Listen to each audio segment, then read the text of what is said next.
Hey, what's up there, YouTubers? It's me again, Brian, aka Gamer 55551, and I am back with a video review. And for this review, we're going to be taking a look at Kingdom of Amalur Re-Reckoning, this time for the Nintendo Switch. For those who may or may not be familiar, though, the game was originally released back on the PS3 and the Xbox 360 back in 2012, and the remaster version was released last year for the PS4, Xbox One, and PC via Steam. Though, if you're interested in my original review of the game for the PS4, I'll have a link down in the description down below. You could check that out as well if you're watching this on YouTube.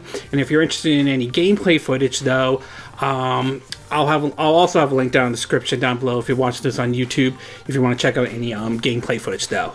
Now, I'm not going to go into whole details of the history of Kingdom of Amalur's development and all. I'm sure most of you by now are fully aware of it, though. A quick cliff notes is that this was a game basically developed by Curt Schilling, if I'm saying his name correctly, former Major League Baseball player, and it involved the state of Rhode Island and all that. And while the game certainly got a lot of praise and all that stuff, it did not sell very well, to the point that there were a lot of legal issues with the state of Rhode Island and Curt Schilling. 3H Studios and big huge games shut down and everything like that. So there were a lot of financial issues. This game remained in limbo until THQ Nordic picked up the rights for the games and all. Now, last year they released Kingdom of Amalur Re-Reckoning for the PS4, the Xbox One, and the PC via Steam, though. And I definitely enjoyed the game when that came out and all that stuff. And one of the things I mentioned in my review of the PS4 version is that at the time, I felt like, assuming they could have pulled this off, that I think this game would have been a great idea to have on the Nintendo Switch, given the whole console handheld hybrids concept that the Switch is known for. I think games like that, along with Skyrim, Dragon Dogma, Dark Arisen, Witcher 3 Wild Hunt, Breath of the Wild, those big open world RPGs, or these big RPGs, are a great fit for a system like the Nintendo Switch and all. So, much to my surprise, in January, when it was announced that we saw a trailer for the fact that, Kingdom of Amalur Re-Reckoning was actually coming to the Nintendo Switch. And this certainly put a smile on my face, because I felt this was one of the games that would definitely be a great thing to have to the Nintendo Switch. Well, after investing a couple weeks, or should I say a couple days and all with the game, I honestly will say that the game definitely runs well on the Nintendo Switch, but there are a couple of caveats. Some of it is on the Nintendo Switch, and some of it is some of the stuff that unfortunately is left over from the PS4 and Xbox One version that I kind of wish the developers had basically addressed. So why don't we get started with the pros and cons, and we'll start off first with the pros. And the first one is basically the story and the combat, though. As I mentioned in the PS4 version, I enjoyed the story, and the combat is still as enjoyable as it was when the game originally came out in 2012, though. Basically, you have really the freedom to really develop the kind of character you want and all. For me, my approach is taking a sword and shield, aka sort of a hack and slash approach, while also dipping into magic here and there. Others might choose to take a magic approach. You can also focus your stats on one thing like strength, or one thing like magic, or like a jack of all trades to really focus on everything. So it really gives you enough flexibility to develop the kind of character you want to develop, and that's one of the things I liked about Kingdom of Amalur, though. And combat still holds up very well in this game. It was enjoyable when it came out in 2012. It was still enjoyable when it came out in 2020 as the Re-Reckoning, and it is still as enjoyable, especially on a system like the Nintendo Switch. And the last thing I want to talk about is basically how well does the game run on the Nintendo Switch. And I will say, it runs pretty well on the system like this. I like the Nintendo Switch, though. Granted, the one downside, however, is that the game runs at 30 frames per second. Now, that might be an issue for some folks out there compared to the 60 frames per second the PS4, Xbox One, and PC via Steam has, though. But I will say, even at running at 30 frames per second, wasn't as bother by it as much, though. I was still able to do all the moves I wanted to do, all the combat moves and so forth. So it didn't really hurt the game overall. It's just worth pointing out, whether you're playing this in portable mode or dock mode, be prepared for the fact that you're going to get a game running at 30 frames per second. This is kind of similar to games like Doom Eternal, Doom, Wolfenstein 2, and all, where yes, they managed to bring those games over to the Nintendo Switch, but bear in mind, for that to run on the Switch, they had to drop the frame rate down to 30 frames per second, which may or may not sit well with everyone out there. But for me, yes, I don't deny the fact it would have been nice if they managed to get up to 60 frames per second, even if they dropped the resolution down to 720p, but I'm okay with it running at 30 frames per second. At least for me, I am okay with it running at, like I said, running at 30 frames per second. Okay, we're going to take a quick break, and when we get back, we'll get to part 2, which are the cons. So we'll take a little break, and we will be right back.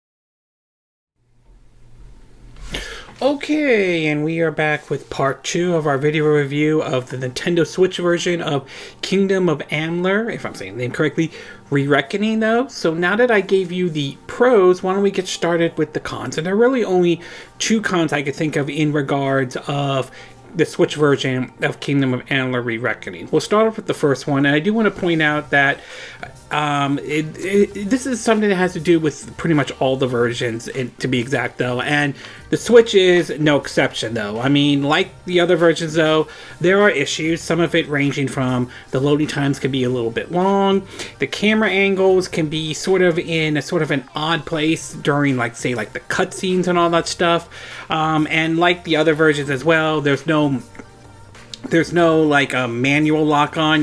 Whenever you're fighting an enemy, you're automatically locked onto that character and all that stuff. So there's no way to, at least as far as I'm aware of, there's no way to switch between different targets or anything like that, though. So it unfortunately picks up a lot of the stuff that the other versions, the PS4, the Xbox One, the PC via Steam version has, which is a little bit disappointing though. Does it ruin the game? To me, no, it doesn't, but it is a little annoying nevertheless.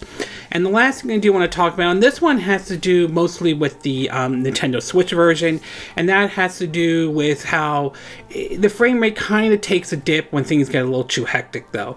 Now, as I mentioned before, the game runs at 30 frames per second, and the majority of the time the game runs at a stable 30 frames per second, which isn't a bad thing. But every once in a while, and depending on how hectic some of the battles or some of the fights in the game can be, there are times when I've seen the frame rate kind of dipped a little bit and all, and it's very noticeable. Does it make the game unplayable or anything like that? To me, the answer is no. I didn't find any situation where the frame rate dipped to the point where I found the game to be completely unplayable or anything like that.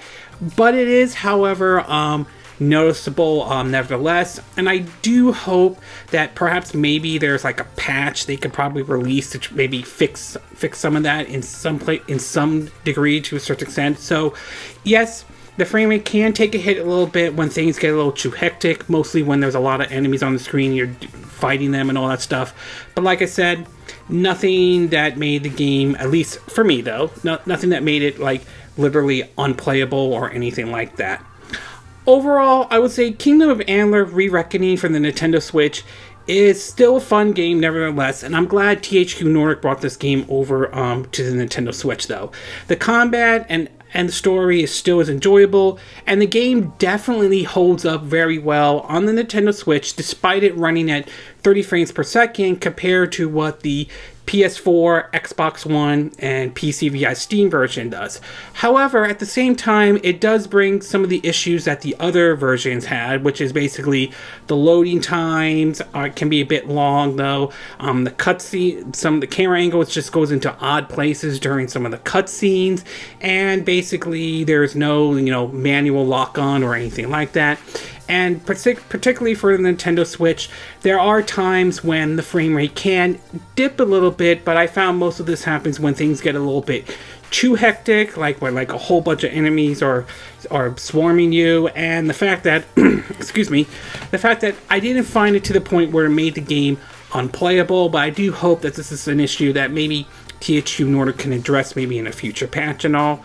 But either way, I still think this is a fun game nevertheless, and I do think it's worth considering folks to take a look at, though. As far as whether the Switch version is worth picking up or not, it's going to depend. It's going to depend on whether or not how big of a factor you view portability and the frame rate and all. Visually, though, the game pretty much visually just. It's not really going to blow you out of the water. It doesn't look terrible or anything like that. It doesn't really blow you out of the water. It's not on the same level as, say, like Doom Eternal, or Wolfenstein 2, or Witcher 3, Wild Hunt. Bear in mind, this is I think an updated version of the PS3 and Xbox 360 version, though. I will say this. If you factor portability when it comes to playing a game and are not bothered with the fact that this is going to run at 30 frames per second, not the 60 frames per second that the PS4, Xbox One, or the PC or Steam version is, then yes, it's worth playing it on the Nintendo Switch. If, however, you want that 60 frames per second and you really could care less about portability, then I would say go with either the PS4, Xbox One, or PC via Steam, though. So a lot of it will depend on how big of a factor you view the frame rate, and if you're okay with it running at 30 frames per second, and whether portability is a big deal or not. But either way, though, it's definitely a fun game, especially if you're a fan of games like Skyrim, Witcher 3, or to some degree Breath of the Wild and all that stuff. It's also a nice game to have to keep you occupied as we wait for whenever The Legend of Zelda Breath of the Wild 2 does come out. Side note, though, I don't think it's going to be called Breath of the Wild 2. I think it's going to be called something else, but that's just me, though. And I do hope the game does well enough in the Nintendo Switch, though, that should a sequel ever happen, which, honestly, I would love to see them do a sequel to Kingdom of Amalur. If they ever do that, I would be happy about that. I do hope that if a sequel does happen, that they can also bring the sequel over to the Nintendo Switch. I would definitely be down with that. So, bottom line is this. It's still an enjoyable game. I enjoyed it on the PS4. I enjoyed it on the Nintendo Switch. It's worth picking up, but that will depend on how you view portability and whether or not you're okay with a version running at 30 frames per second compared to the PS4, Xbox One, and PC, which runs at 60 frames per second. Okay, this concludes my video review of the Nintendo Switch version of Kingdom of Amalur: Re-Reckoning. And again, these are my opinion. What are yours? What are your thoughts about the Switch version of Kingdom of Amalur: Re-Reckoning, though? Are you glad THQ Nordic brought this over to the Nintendo Switch? Are you bothered with it running at 30 frames per second, or is that not really a big deal or anything like that? Do you think the Switch version holds up very well? And should or if a sequel were to ever happen, do you think they should bring it to the Nintendo Switch, like I said, if they ever do a sequel and all? Do you agree with what I said in this video? Do you disagree? Do you have a difference of opinion? As always, sound off in the comment section below if you're watching this on YouTube. And if you like this video, I hope you hit the like button. I would appreciate it. And I hope you do subscribe to my YouTube channel. If you do, make sure you hit the bell icon for notifications of any new videos I put up. Also, feel free to share this video if you want to, and feel free to donate to my channel if you like. You could do it through PayPal me or Patreon. Links will be in the description of this YouTube video, again, if you're watching this on YouTube.